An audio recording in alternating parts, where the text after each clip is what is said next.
Welcome to Reality of Faith and Wisdom, podcast number 5. I am so excited. We have our guest today by the name Johnny. Hey, Johnny. Johnny Colt. That's my accent kicking in. There we go. And for some of you, for probably millions out there, he doesn't need no introductions. Everybody knows exactly where he's from, what he did. But for some of you, maybe he needs some introductions. And I'm going to tell the audience who you are. You okay with that? Absolutely. First off, I'm Johnny.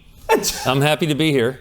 And in the Ukraine, would that be my name? Would my name be Johnny? Johnny? No, I don't think it'll be John. It will be John, because Johnny and there is no Johnny. I think this is just right. And it's on film. Like right. That's it. It's that's forever. The best start. Yeah. And I think they would call me probably John, like a grown man's name, instead of Johnny, which is like a kid's name. Yeah. I mean, Johnny is just cool, man. And we in the Bible it says that we are children of God, so we're never to grow up. Well, this beard's growing up. Plenty of white, and maybe it's time to switch to John. Hey, maybe. My name's John. That's good. I'm not sure the inside of me has grown up to be John yet. No, I think Johnny really fits you. But man, you played with Lynyrd Skynyrd. You played with Black Crow. You associated act Rock Star Supernova. Train. Gosh, and I think I'm saying this right. Brand New Immortals. That's your band. That's something that you've started too. Yeah. You also been on a different business adventures. The Avatar Event Group, the No Da Studio. Am I saying that right? Yeah. All those are music rehearsal studios. You've been a co-host radio show. AM 1690 in Atlanta. Yes. I mean, you lived in Japan. Well, yeah, I was a kid. And then I visited Japan on tour, and I was in the tsunami there. But yeah. So tell me just a little bit. How did you start it? Because those are the big names. I mean, Sweet Home Alabama. I think everybody knows in the whole wide world that song. And how did you start it? Tell me, because you obviously have tremendous gifting. You obviously have tremendous. You're a rock star, man, but how did you start it? Because some people may be looking and watching you today, and they're like, man, I want to be like Johnny. Can I just say this? I've been watching the podcasts, and, making a podcast isn't, it's interesting. The barriers of entry are low in the sense that everybody, technology's made this equipment pretty affordable and easy to manage. So everybody can do it. But not everybody can be compelling or be interesting on camera. Those skills don't change. And you guys are doing a great job. Thank you. And it's a different job than what you do as a pastor. Is that how we refer to you technically as a pastor? Or what's your title at Impulse Church? It is pastor. It is. Yeah. It's interesting because this is a different process than when you're being a pastor specifically. This is a whole different, right?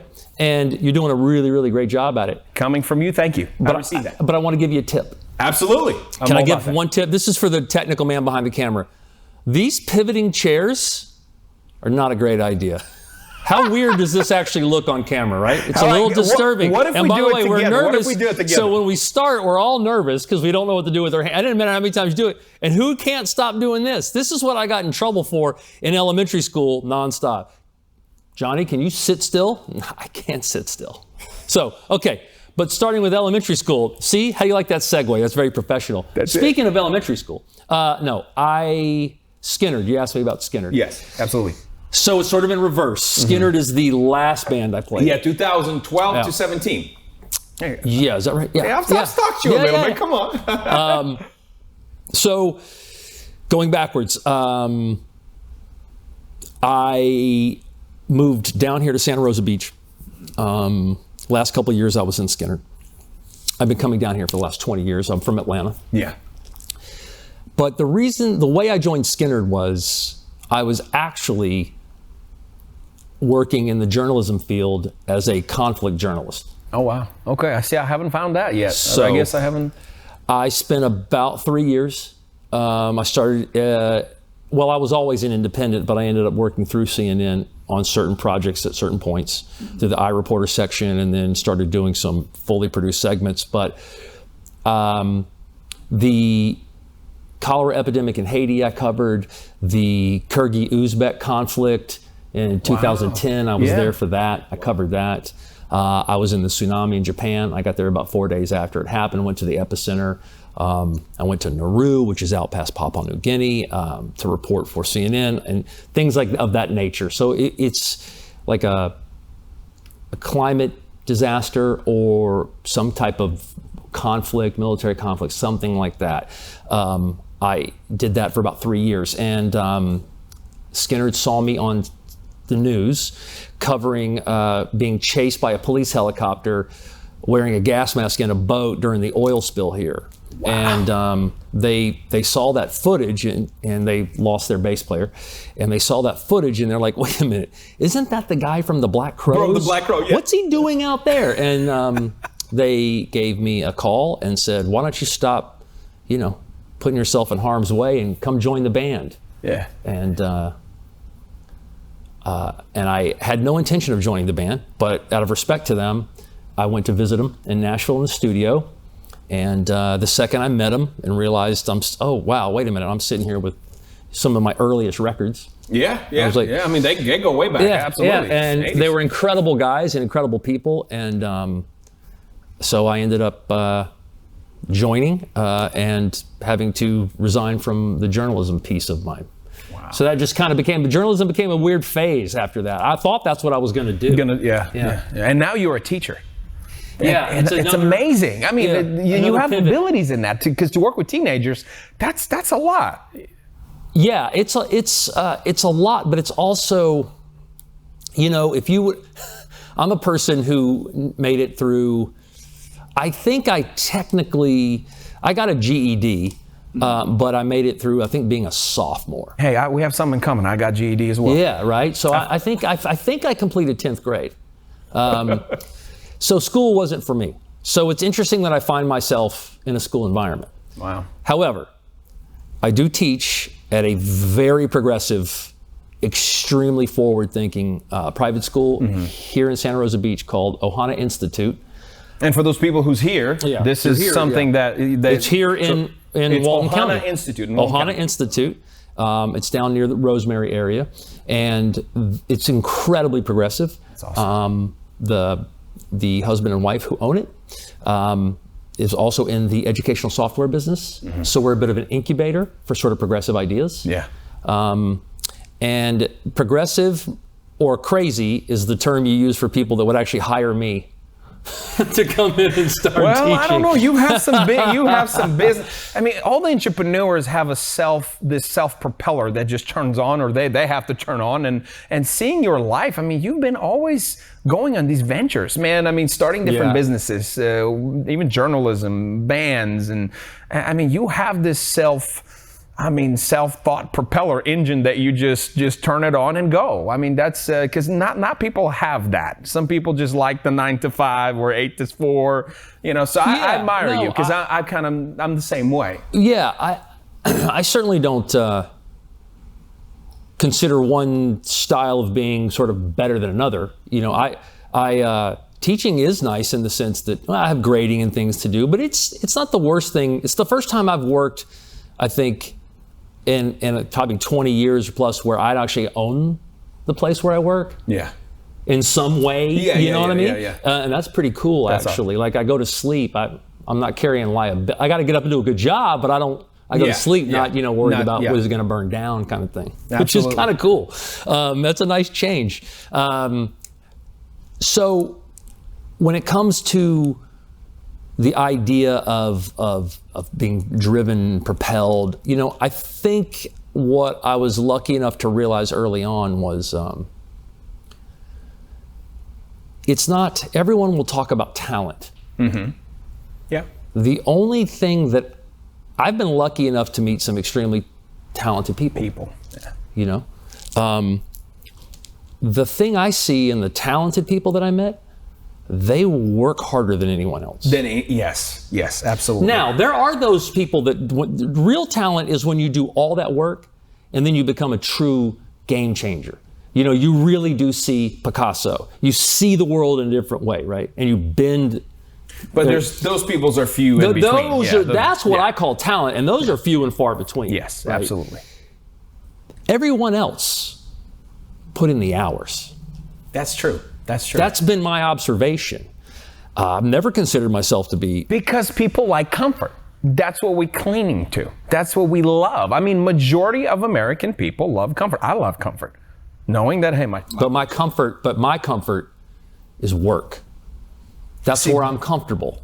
Yeah. I'm comfortable learning new things, pushing certain boundaries. Yes. I'm uncomfortable in reverse. You know, you have to do something. You gotta be most of the time. Don't get me wrong. Like I can.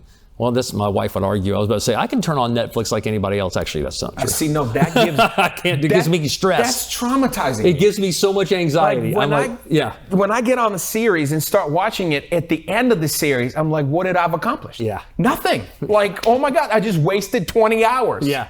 So that's awesome. It has to be a really good series. Let's put it that way. Yes. I have to feel like I really took something away from it. That's why I love documentaries. Yeah, me too. Yeah, exactly. Because I feel like I'm getting something done while I'm watching. Yes. Right? See. So let me just kind of say this. I got to apologize on camera because I stalked you and on video and I saw that you love LaCroix. Remember the video? And as long as the LaCroix is a cool, cold, and the ice cold, then you're happy. Yeah. I'm like, oh my gosh, I'm not gonna make him happy because I didn't bring you LaCroix. You still love LaCroix? Yeah. I'm like, where's my dressing room and my green room with all my drinks? There's none of that here. No, yeah, of course. I drink carbonated water more than it must, to the point where it can't be good for you. It's like all I drink. There's some point I'm sure it's doing something to me. My wife has a machine that I do too. You do? No. I have the machine.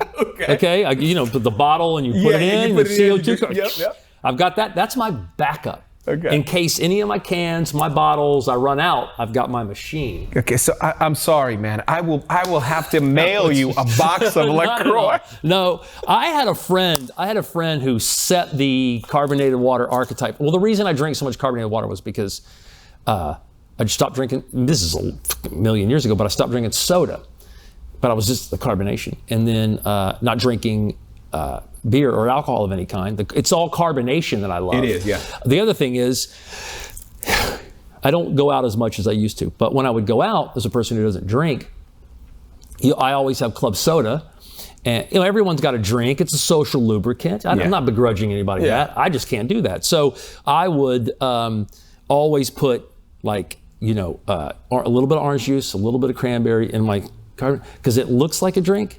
Because people, if you don't have a drink, everybody wants to know why you don't have a drink. And then you say, hey, I don't drink. And then they say, well, I don't drink very often either. Or then they're explaining themselves, and I'm not your dad, and I don't care. It's fine. I didn't mean to make you uncomfortable. Then I feel self-conscious. So I really got the carbon, and that's how I got addicted to it. Because also that cup is like a social distancer. Like if you're drinking, I don't mind, but I definitely don't want you to get a little too close to me. Yeah. So my drink stays as a perceived barrier. Just a little bit. Just a little bit. Like, please, revel. Have fun. Just don't breathe on me. That's a bit.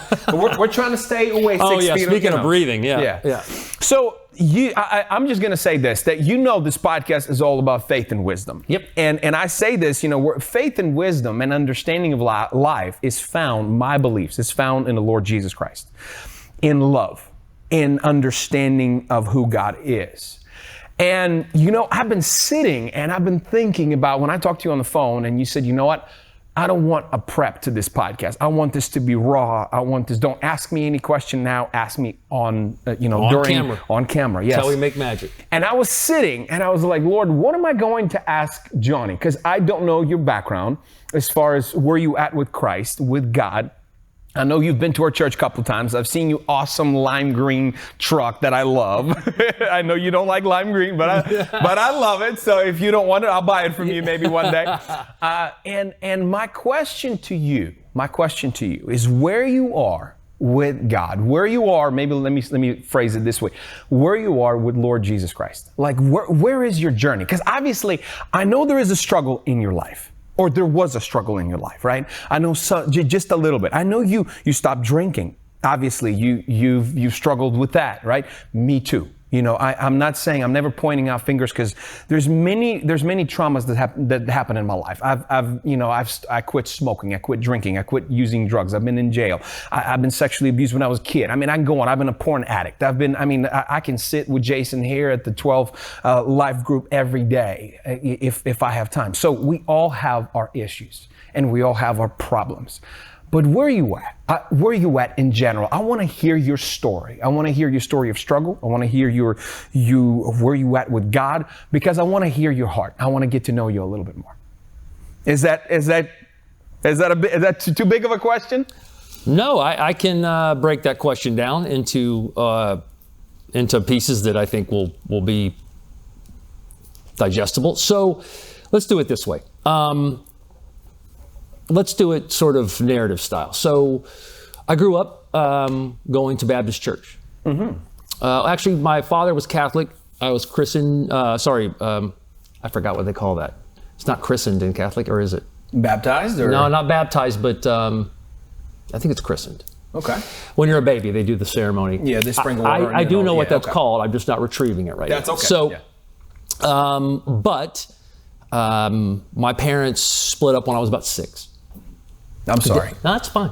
Dad, that's all I know, so I guess it's fine. My dad, not really in the picture. So the Catholicism thing wasn't really a major player in the early days. As a side note, because you mentioned Japan, my father was a Marine, and my first memories of life are Japanese. Wow. Like in my mind, like it's the look of the writing. I'm in love with Japanese things, just because there's that sort of visceral connection. Artsy. Yeah. Which would then show up in my spiritual life as well. So I grew up Southern Baptist. And then I went, let me say this, in no way anything that I'm about to say, because you asked, and I'm here to be real. Absolutely, be real. real. Do I mean offense toward anyone in any spiritual walk of life? No. I just wanted to make sure. These are very sensitive times we're in right now. Absolutely. So I will get passionate sometimes. So my point is, the overarching principle here, or sort of, what am I trying to say?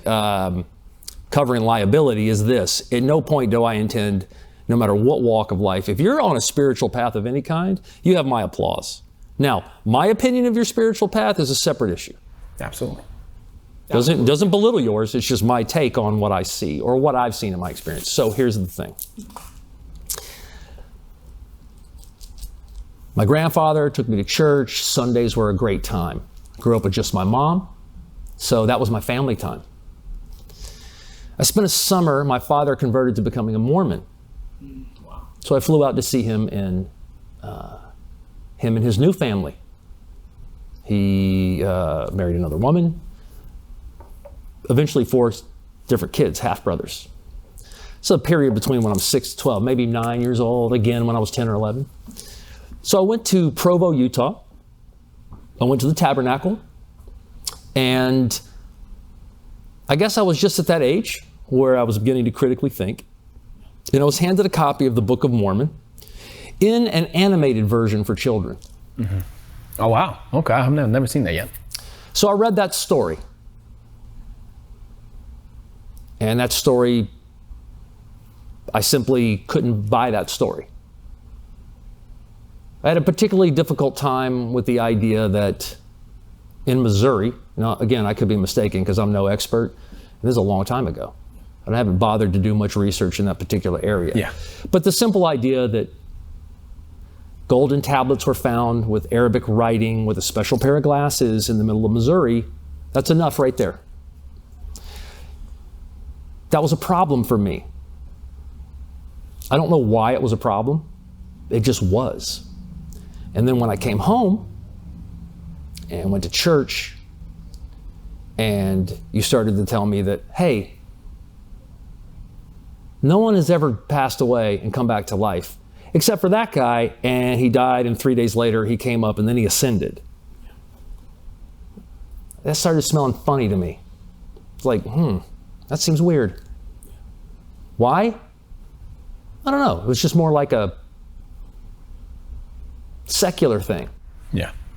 An action movie in some ways, if you don't know anything, or something that's well, it was just the one story was weird, and then it made me question it. Yeah, I get it. But what was really happening was I was just simply becoming a critical thinker. Something that would mostly benefit me. Mostly.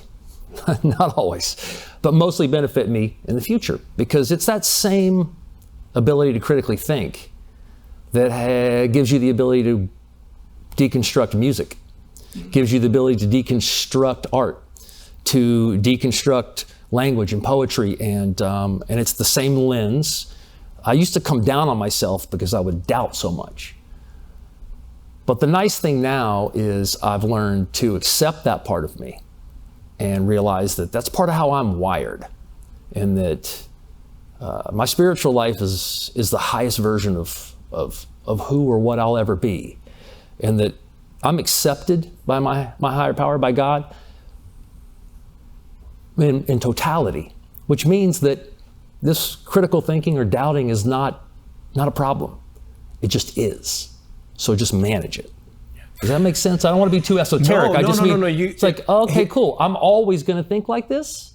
That doesn't make me a doubter. No, and people tend to think that as long as the journey, let me rewind a little bit. I've been in music industry myself for 10 years, and I traveled for 10 years. So I've tasted a little bit, not the fame that you had, but we were on radios, and we played with all the Christian bands that I looked up to.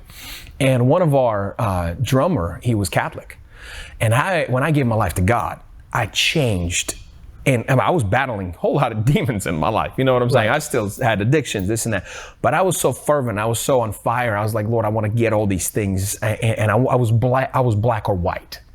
And our drummer, he was Catholic, and from a Catholic, and I grew up with Catholics. So I've been in Mass many times. I've been in temples many times. And he said, Yuriy, there is a gray area. And I'm like, no, there isn't. You either believe or you don't. That's how I was. He said, no, there is a gray. It's called grace.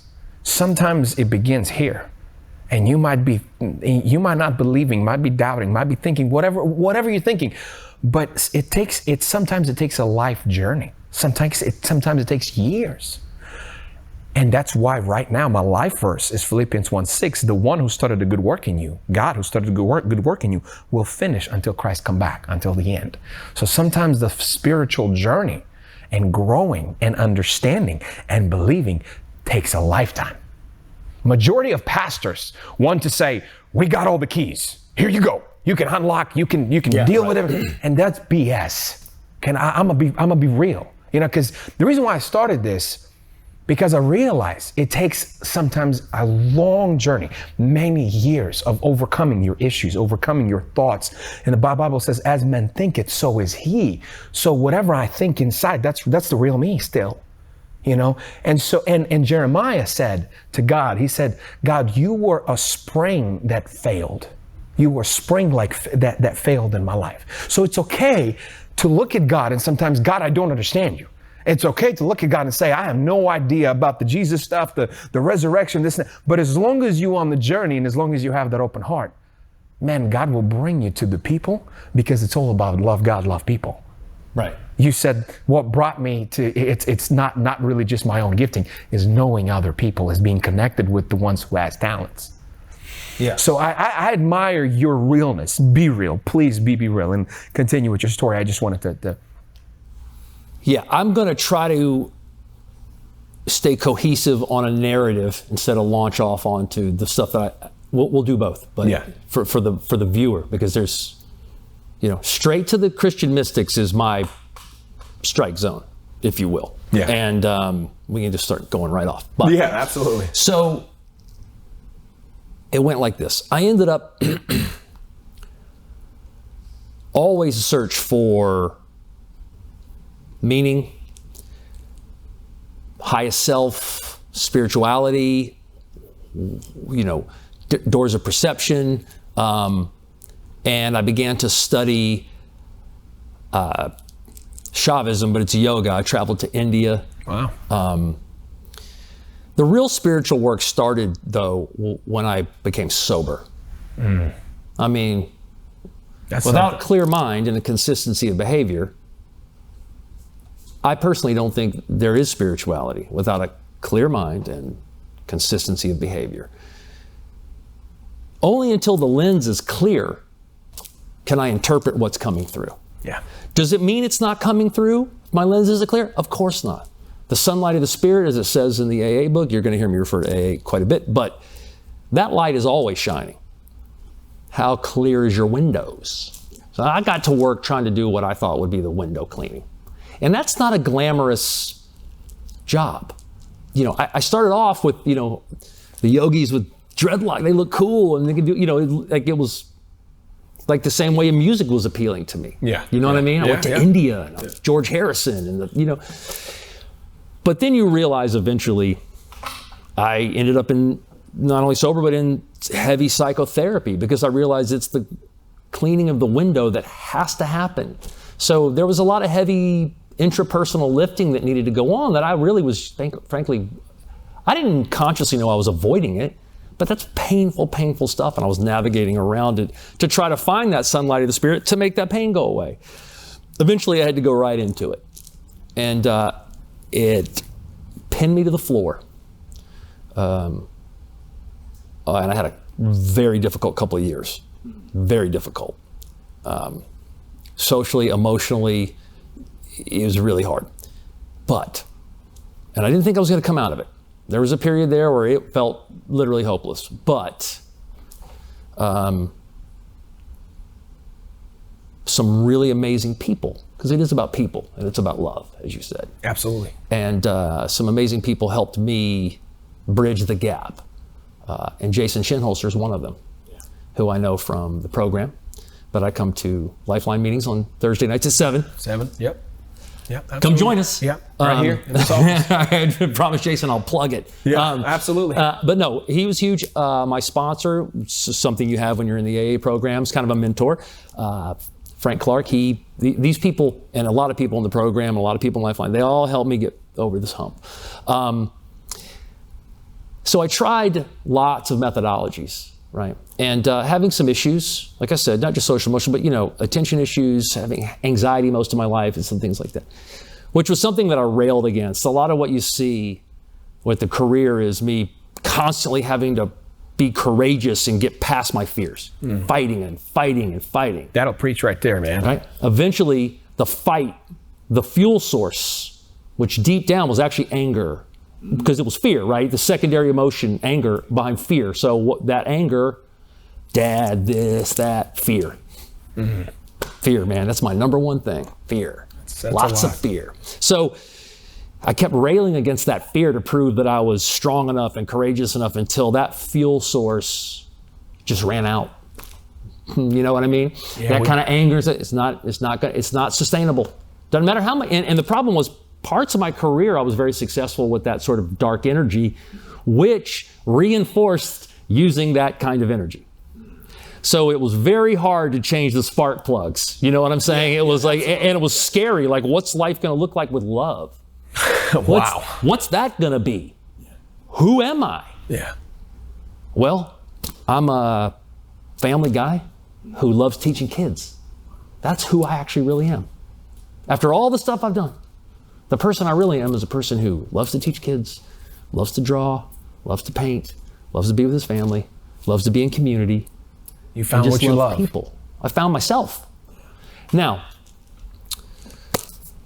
in that process, what became more obvious and then crystal clear was through my program in AA, which has Christian roots. Yeah. Oh, yeah. But it's an all-inclusive program. The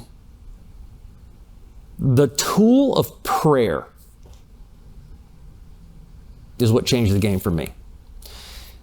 That and a simple thing known as a set-aside prayer. Now, I've known the concept of contempt prior to investigation. We want to suspend contempt prior to investigation, because as a person who's an alcoholic, I'm a very self-centered person with a lot of fear, which drives you into even more self-centeredness. Now, you point that laser beam the right way, you can accomplish a lot. But again, it is what it is, and it has two sides. To live with it can be difficult. To be my family can be difficult around these things. But through that process, I knew to try not to have contempt prior to investigation, to try to stay open-minded. Part of why my career pivots as much as it does is to constantly fight that closure, because I need that for balance. So what became even more obvious was I had to move to full set-aside prayer. So all my understanding of Christianity, everything I thought I knew about Christianity, not God, specifically talking about Christianity, that I was like, I am going to make a conscious choice because I have met a number of people that are Christians who walk it, talk it, live it. Examples. And they're examples, and I respect them, and I like them. There's some language that they use that, I'd rather work with the sailor who uses some language, but real. But what happens is sometimes when the testifying language begins, I get a little bit touchy. Yeah, absolutely. But the cool thing with Jason was, for example, we had a Lifeline meeting, and I think it was the second one, and I walked up, and I'm like, hey, I'm uncomfortable. And he's like, well, what do you mean? And I was like, oh, no, everyone's included. I was like, yeah. Some of this, I forgot the terms, but some of the terms were used, and I don't want to point out a specific term because the term doesn't mean anything. Yeah. It's my interpretation, so I don't want people to take it the wrong way. But I said, look, I'm uncomfortable, and I said, but I'm not leaving. I'm just telling you I'm uncomfortable. But this is what set-aside's all about. But who's the example for that? That's what's setting you aside, is that you're real. You're not covering right. anything. But who is the example? Jesus is the example. To go, wait a minute, stop. I don't care that you were a prostitute. I'm going to set that aside. So what I saw in a few people were them being of service, which the program talks about. Absolutely. Man, I was in the program for a long time, and I really did not know what service meant. I just didn't. I was too arrogant, too egotistical, and not even like consciously arrogant. Just didn't understand. I just didn't know yet. Just wasn't that mature. So when I saw that, I started studying with these guys the Bible, and we have another pastor, Corey. I don't know if you know Corey. He's been exceptional for me because Corey is a guy. Poor Corey, man. I will call Corey up and go, okay, here's the deal. I just read this, and I'm not buying this. This is, what about this and why? And Corey will go, well, think about it maybe like this. And I hear your point, but think of it. And he manages me well. That's good. Does that make sense? That's good that you found. That's good that you found that. Really well. Absolutely. And he's like, he's coming here. I've met him a couple of times. Yeah, he comes to the Lifeline on Thursdays. Yes. He's great. And he's a great pastor too. I went and I saw him spoke. And that's the other thing. I have a good friend. I'm gonna pivot for a second. I have a good friend. Unfortunately, he passed away, cancer, but he had a huge impact on who I am today and what I do. His name is Todd Murphy. Incredible artist. I mean, Manhattan successful. Yeah. And we've been friends off and on for a really long time. And then he helped my daughter and go to art school in Brooklyn, et cetera. But when I hit that tough patch, Todd was there for me. And he really pushed me to look at the Christian aspect in a different way. So Todd was the front runner. Jason, Frank, Corey, yourself. I just respected these people and I liked the way they behaved. So when you see results, why not check out what's driving them? That's how you learn stuff. That's how you get better. The reason I doubted God and doubted Christianity and walked away from Christianity is because of people were not examples. I grew up, my dad was a pastor. I have a great family. My dad's still in, they've been married forever. My mom's still in my life. Everyone's still in my life. I grew up in a golden family. But when I sat behind the scenes with my dad and all the elders meeting and deacons meeting and saw the behavior of people and how they're, almost cutting each other's throat and there's no respect and this and that and everybody's grouped in little, when I saw Christianity raw in the raw form, I'm like, I don't want to do anything with that. I don't want. So you're right, man. You're so right, because I am the proof. You see, when I am sharing my story, it's my story. I've been a drug addict. I've been a porn addict. I've been an angry. I wanted to commit a suicide. I've been there. I know how it is, how it feels. I know the day that I wanted to do it, all these things. But when God comes into my life and Jesus forgave me and changed me, and I'm still changing today. I'm still have my issues. I'm becoming a proof. And what spoke to you is not really the messages. It's not really, but people walking in and being examples. So that's awesome. You don't hear that a lot, man.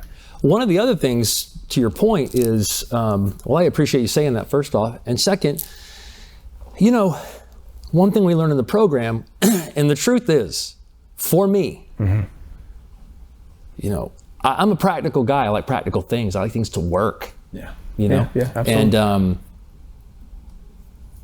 my program, my fellowship program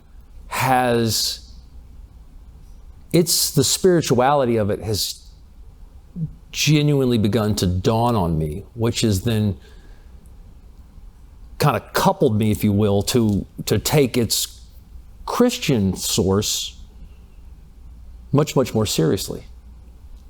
Now, based on that program, I know that expectations are what get me in trouble. But that's also in Jesus' teachings. So if I'm going to be Christ-like, then I've got to accept the fact that Christianity, like any other religious form, is made up of human beings. Many, like myself, are fallible. Humans are still an animal in certain ways, right? Yeah, we're tribal, right? We're tribal in nature. We group. There's cliques. That part of our nature doesn't go away. We're trying to spiritually transcend that part of ourselves. Well, everybody's on a different arc and a different program, so I have to accept that even when sometimes it makes me a little bit crazy, or will put a dark cloud over maybe something that's important to me. It'll block the sunlight of the Spirit, right? But I easier said than done, obviously, to go, oh yeah, right, we're all people. But that's the aspiration. And if you're not shooting high, and then what are you shooting for? Yeah. You know what helped me in life, talking about that, and even timing, because we want everything on our time. I mean, I want it now. Gosh, I want to be there right now. I want to reach that goal right now. What helped me realize is one time my friend, she walked in and I was depressed. I was on the floor doing something in my house, and she's her name is Oksana, one of the Ukrainian friends that I have. Oksana, what a great name. Oksana, yeah. Oksana. And she walked in and she looked at me. I was kind of down, and she said, "Hey, everything has a season." And that's it. She just walked away. Yeah. And I'm like, man, there is fall, there's winter, it rotates, and everything is seasonal. Everything, it comes in its time. And so sometimes we stress about certain things and we forget that, man, it might be a season. It might be just a hard patch, and that hard patch will propel you into your future. And then another hard patch and you're going to grow again. Another hard patch. It's like a life. I always refer to it. It's a heartbeat in a diagram. It's like a pulse. It goes up and down, up and down, up and down. If it's a flat line, you're dead. Yeah. And that's what helped me in life to realize, all right, it's just a season. I'll get over it. I'll get through it. Because if a prophet in the Old Testament said to God, God, you were a spring that failed. It was a time the dark time and God is not going to get offended. I mean, be real. Be real and say, you know what, God, I don't understand you. But being real and being transparent and being raw, that's what God wants. Sadly to say, I'm a pastor, but I'm going to say, sadly to say, a lot of people in church are full of masks. And they're not real. They want to put a mask of everything's fine, everything's good, and they're rotting on the inside. And they might never even come out of that. And I've seen that. Right. People die in that. Yeah, absolutely. And, if I'm not mistaken, if I'm reading the book correctly, that's the condition that Jesus is here to help with. Absolutely. That's the human condition. That's the human, yes. Right? Yes. So it's through that example that we're trying to hold ourselves up to this mirror. So, and then, we expect people or the church.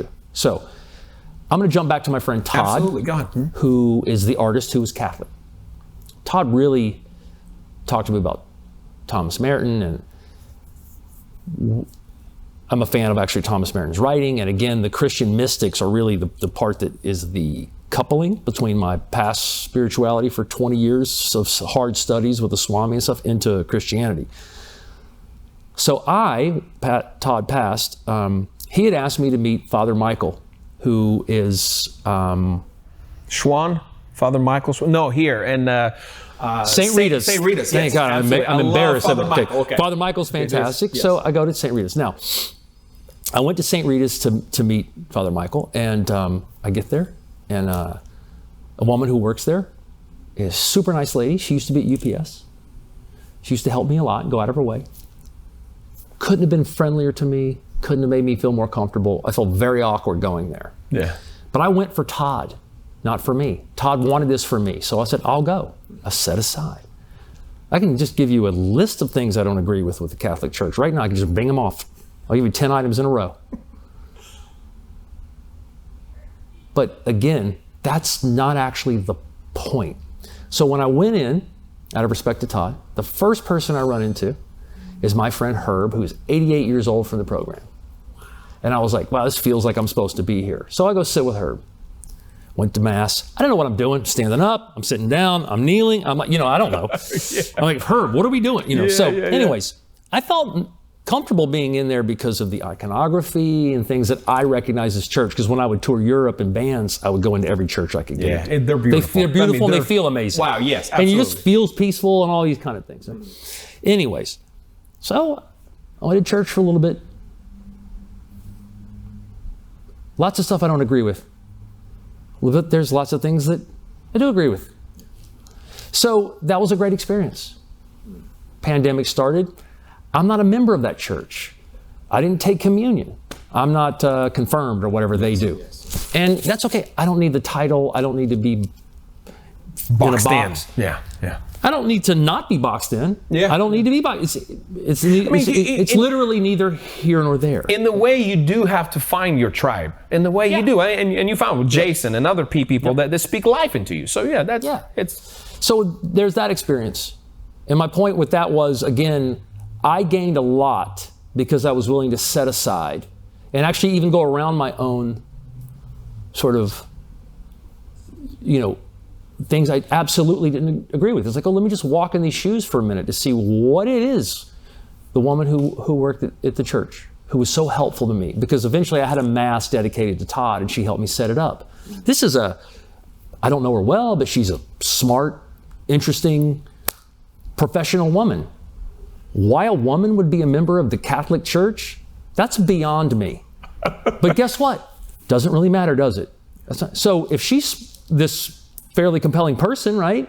You're like, well, there must be something here for her. Absolutely. So how about if I see it from the other perspective? That doesn't mean I don't have a stance. That doesn't mean I don't have a backbone. It doesn't mean I don't have a frame for myself to function with. It just means if I understand the teaching correctly, if I understand the book correctly, and I am not even close to an expert, that seems to be what the teaching is to me, right? So in that sense, I'm trying to put the essence into function the way that the people, the other humans that I respect are doing it. The semantics, the academia, I'm not concerned with any of that. So, which will take me to my more esoteric part. Okay. Let me stop you here though, because I want to say something to the people that's watching, because you said something profound. If we really look like through your eyes, and if we really take what you just said, and that applies to people that are not believers completely and just ignoring everything and saying, no, this is all just stories. And also applies to people that are believer and the hardcore of black and white. Speaking of Jesus, I'm sorry to cut you off in the middle of a podcast. These people look like they need our help. They're Do you know them? What is going on? They have a flat tire. All right. So where I was, all right, let me see where I was. Yeah, that's where I was. Now I'll quickly just present that and then finish your side. If both sides, if Christians and non-Christians would look through your eyes and really would take that, all right, if the things they don't understand but they see the life example and just apply what people do, and if it changes them, then that's how we need to, in the way, preach from that. It speaks to me that I need to tell people. I don't have to preach from informational level or from educational level or from what I know, but really from just experience, because you walked into Jason or in their group and you didn't agree, but you saw something that could have helped you, and you saw something in people. You went into Catholic church and you saw something, and that's what Jesus said. The one that obeys and walk the walk, that's the one who loves God, not the one that talks the talk. And I love your perspective. I really, truly do, because it impacts my life, that I need to, my grandpa always reminded me and said this, that, man, your actions will speak louder than anything else. And that's a phrase that everybody's saying. Right. But you're walking that out. And that's, man, it just speaks to me, speaks volume. Well, the thing that has struck me is, once I decided so the Old Testament, for example, it's a Jewish book. Yeah. I'm not Jewish. It has a lot of, Jesus said, and I understand. I came to fulfill. The prophets who he fulfilled the extension. Yes. I'm with you. Yes, absolutely. Saying with it first pass, okay. Now, I did my genetics. I've got some Ashkenazi in me. Most of us do. So, and that was a book that was presented to me as a kid, and I know the stories from it, and we would watch, Sunday school. I went to all that stuff. But, it's just, those aren't my people. So, that's fine, no problem. And I certainly understand Elijah, and I've been retaught those stories recently. Mm-hmm. So, again, the thing that, and there are metaphorical stories in there, Jonah, and that are amazing. Just absolutely. But for me,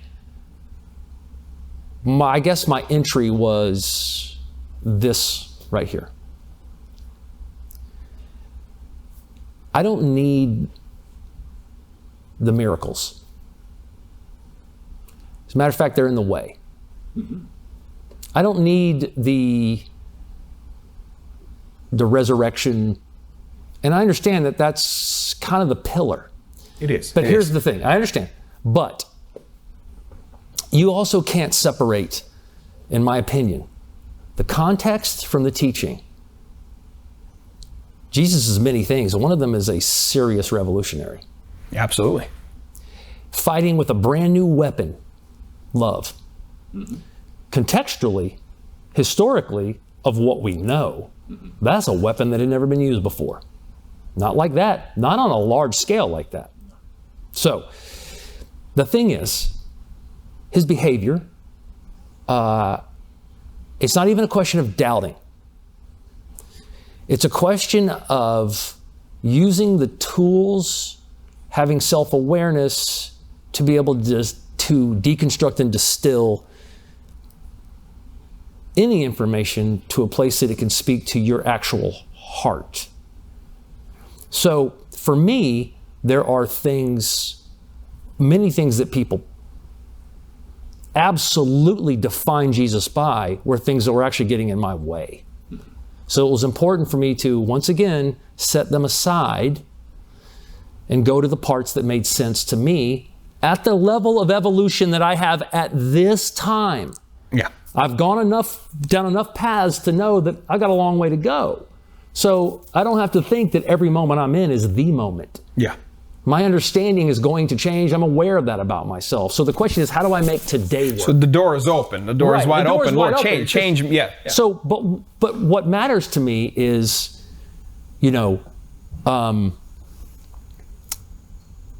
I'll just march right into the leper colony. Does Jesus know that, he's performing miracles? Does he know that he can't get sick? Or we can start those kind of conversations. I'm going to move that aside because that starts a thought process that I don't want to be part of. Absolutely. He just marches into a place that could cause him, or certainly the disciples, bodily harm. But they go to work because that's what you do, right? That's what you just did now. We're recording a podcast and you walked up and say, hey, these people need help. Well, they're just right there through the window. But I'm just saying, but my thing is, for me, just for me, I need it to be more tangible. And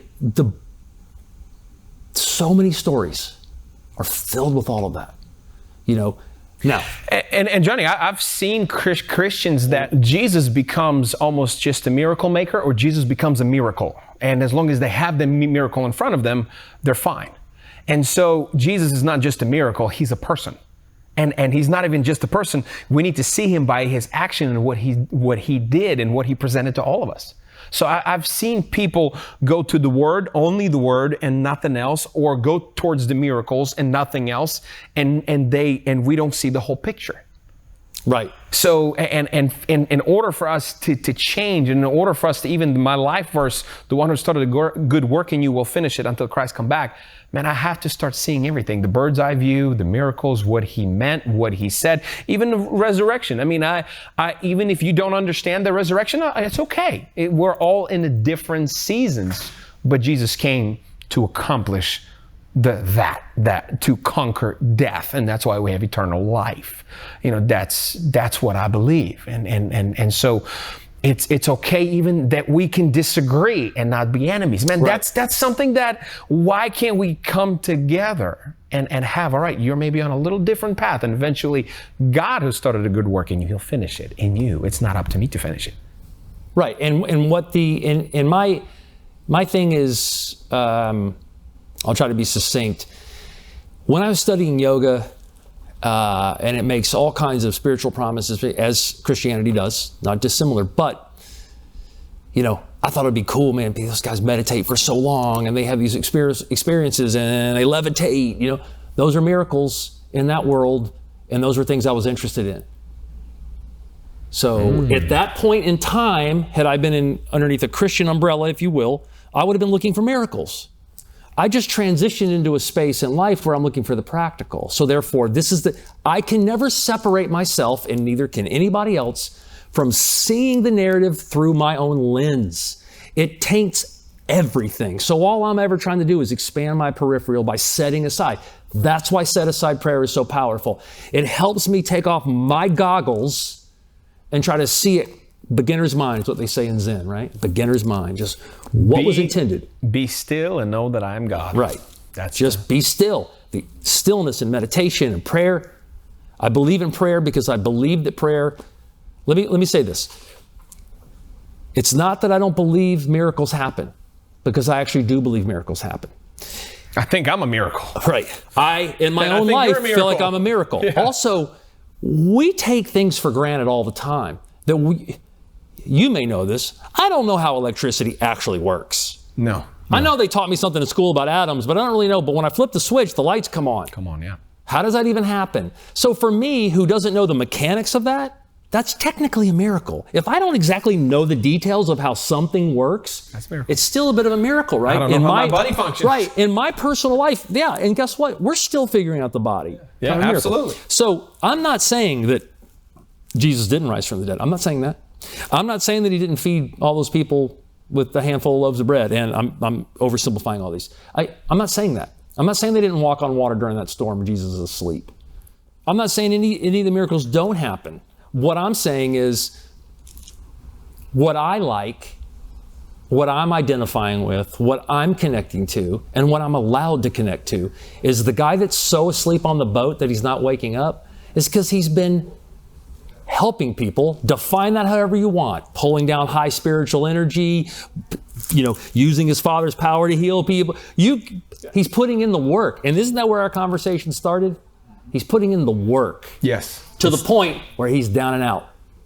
It's those people that don't want to put the work in and that they don't experience it. It's work, and it's constantly sharpening your edge against what you're uncomfortable with. What does Jesus do? The guy walks around in a robe and sandals. Did other people do that? Yeah, they did. But I'm saying he travels long distances every day. When's the guy eating? He's in charge of 12 other grown men that need their parent around praying all the time. All night at night. He's praying all night. They got ready to connect. He's got these disciples who, he's constantly having to address them kind of like they're boneheads sometimes. They go, what are you doing? It's like, you can do this too. How can you not believe after what you've seen? We know that people doubt. I'm no different. On my best day, my doubts I've come to understand is like, I believe that that's part of why it's the entire narrative is positioned the way it is, because I'm shooting for disciplehood at best. Yeah. Right? Yeah. And what are they doing? They're doubting. He sends them out and says, you can heal the sick. And they come back and they don't get his results. He doesn't say you didn't get those results because you're not the Son of God. Yeah. That's not what he said. He said, you have the power to, if you believe.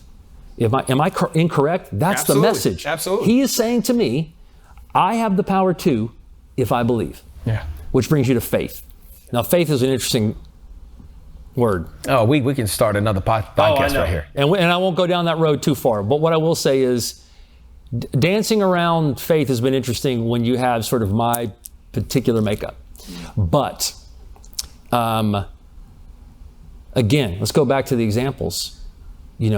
Faith for me is a combination of things. If you really break it down and deconstruct it, I don't think anyone is asking, I could be wrong, but I don't think anyone's asking for blind faith. No. Well, Jesus is a man, again, stop me where I'm wrong here, because I'm a newbie really, but Jesus is constantly questioning his environment and everything around him. Absolutely. God's house, not just spiritual matters, but everything. What you're telling me, I can't speak to a prostitute. I can't speak to a leper. He who sinned first cast the first stone. That's not how that's said, actually. He who lives without sin cast the first stone. Is that correct? Yeah. He who's without sin completely. Yeah, right. Yeah. So it's a whole nother style of management. He's a political figure.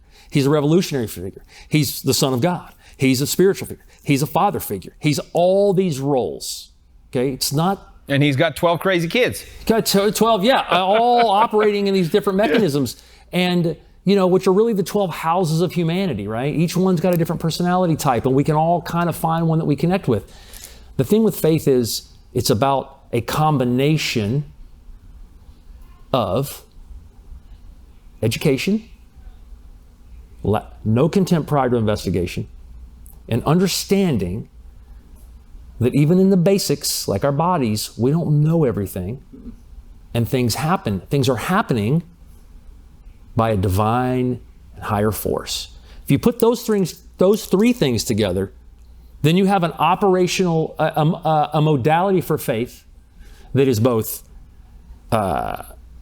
humble, that is discriminatory in the sense that it's educated.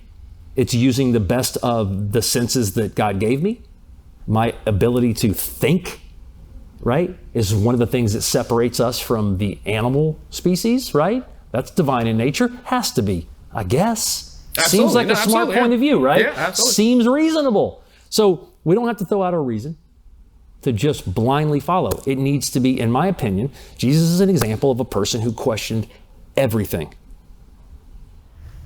Faith is evidence for things hoped for. We hope for things, and it's things are not seen. Faith is in the things that we don't see, but we believe. Faith is in the things that we hope for, but not yet there.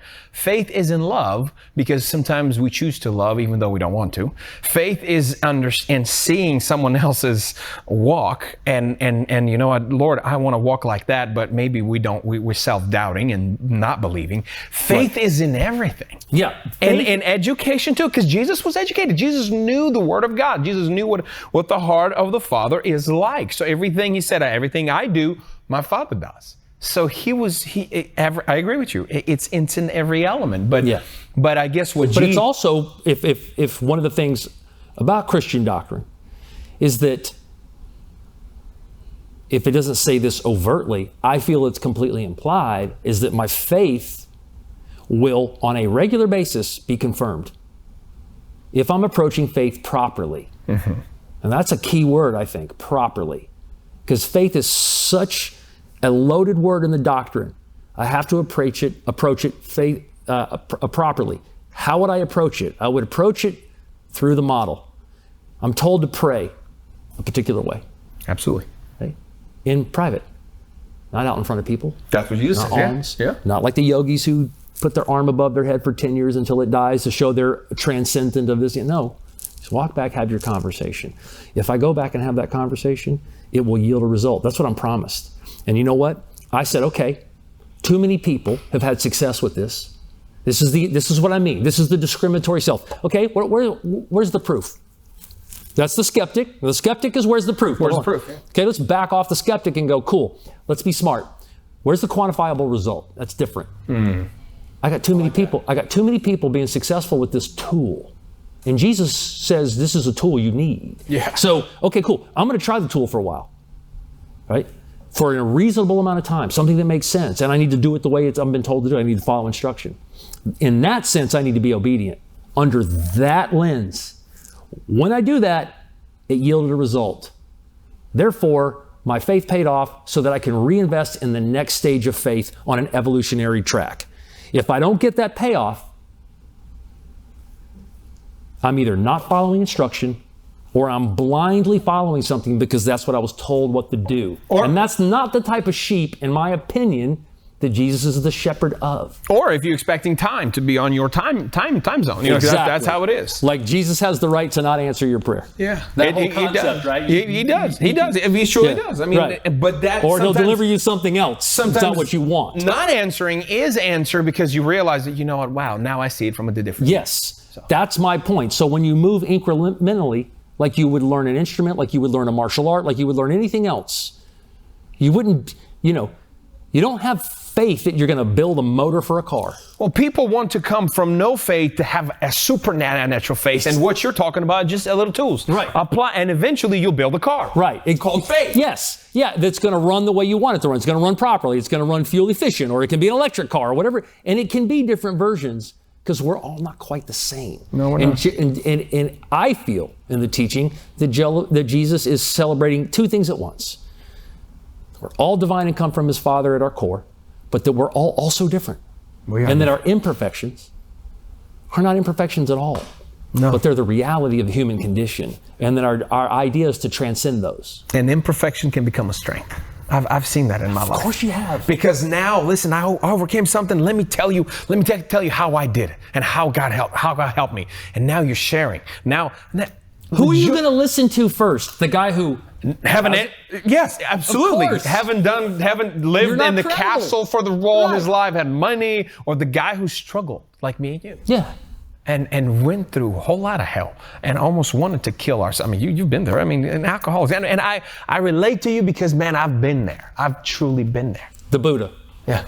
The Buddha grows up in a castle. He's a prince. They give him everything he wants. He goes over the wall one day. He sees people with leprosy. Blows his mind. He didn't even know that existed. He leaves. Okay. Then he goes off and starts his pilgrimage and becomes the Buddha. However, he left behind a wife and kids. Well, as a person whose dad left him, that didn't work out great. No. That's the Buddha. Yeah. He made mistakes. That's why he's the Buddha. Yeah. Okay, you understand? So absolutely. And you look at Jesus' life, there was no mistakes there. There's things that we may not understand, but he left a perfect example of his life. That's what it's everything that he went up against. In his narrative, it's everything that he went up against. That is the salt in the oyster, or the sand in the oyster, right? That makes the It's the money changers. Those times where you see him lose his temper. Yeah. He's still displaying, and this is what I love. He displays human characteristics. Without the human characteristics, it's mythology. Yeah. I'm just saying from a mechanical standpoint. Absolutely. I'm not saying, saving and this. I'm not diminishing the Son of God's status when I say these things from almost an academic standpoint. I'm not diminishing that. Look, it's not the only religion where you would say we have a concept everyone has a creation myth. You can't just say the other half of the world's wrong. They have their own processes. But when you take that concept of God, which isn't personalized, we have to be able to talk in terms that we can conceptualize. I guess for me is we try to convert people without understanding their heart. We're trying to tell them they're wrong without even understanding what they went through. And that's the problem with Christianity sometimes, that when we even hear things, we hear to respond and not to really understand their heart and what they're going through. But what is Jesus? Yes. So I mean, what happens is we get hung up in the frame instead of the portrait.